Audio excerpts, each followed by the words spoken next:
Now, if you've ever dreamed of performing here, we've got the ticket to the big top, which could be at a local school.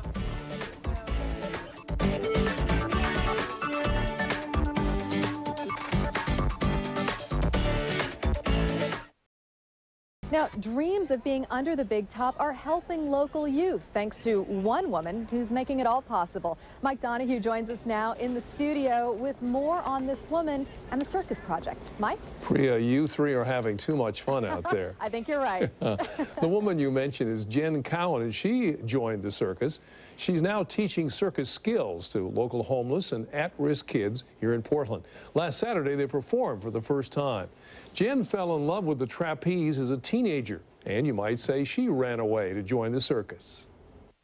Well, when I was 13, my grandparents took us on a family reunion to Club Med. And Club Med has a flying trapeze program, and I tried it once and I was just completely in love. It was like magic. It was like I found my purpose right away.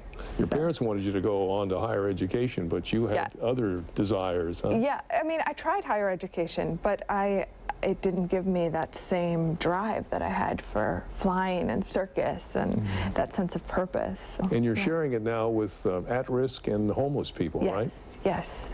And so what do you see happen then as you introduce them to this art?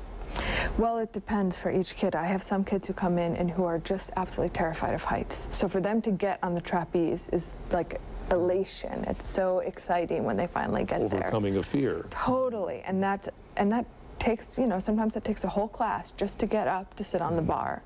But then that is a huge accomplishment. And others, you see even a light like you had come on in your life, right? Absolutely, and others, you know, come in with an incredible strength already. I had a student come in a few weeks ago who just had been in the military, actually, and who could hand over hand a rope with no problem, but he was so thrilled to find an outlet for that, to show his strength and to show what he could do. Describe what's going on here. It's not just trapeze work. I mean, this is artistic, what they're doing. Yes, yes. Well, that's my purpose. Circus for circus' sake isn't so appealing to me anymore. I'm really into the integration of circus and theater and dance and music. And in this act, Nicolette Render and Aaron Guerrero, they do a love story of sorts. And the progression is different than a normal circus act, in which it would start slow and then kind of get more and more dramatic. They start fast and furious. And then they realize at some point that they're not actually that intimate. That they've done all these fast, furious moves, but it's not real intimacy. And so at some point they come away from each other and they actually get in touch with their shyness and get in touch with themselves and their longing.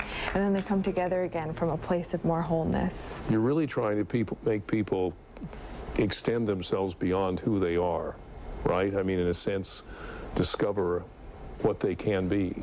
Well, beyond, I think, the limitations of what they think. I think of it as more bringing out who they really are. She thought that her students would want to run away and join the circus like she did, but most want to stay here in Portland and be mentors for other homeless and at-risk kids. For more information about the many classes they offer, go to the website, thecircusproject.org. And Priya, this program is literally changing people's lives, making them strong again. Well, it sounds like it, both emotionally and physically, which is fantastic. Hopefully some of them get to come out and see the circus here under the big top before it leaves town.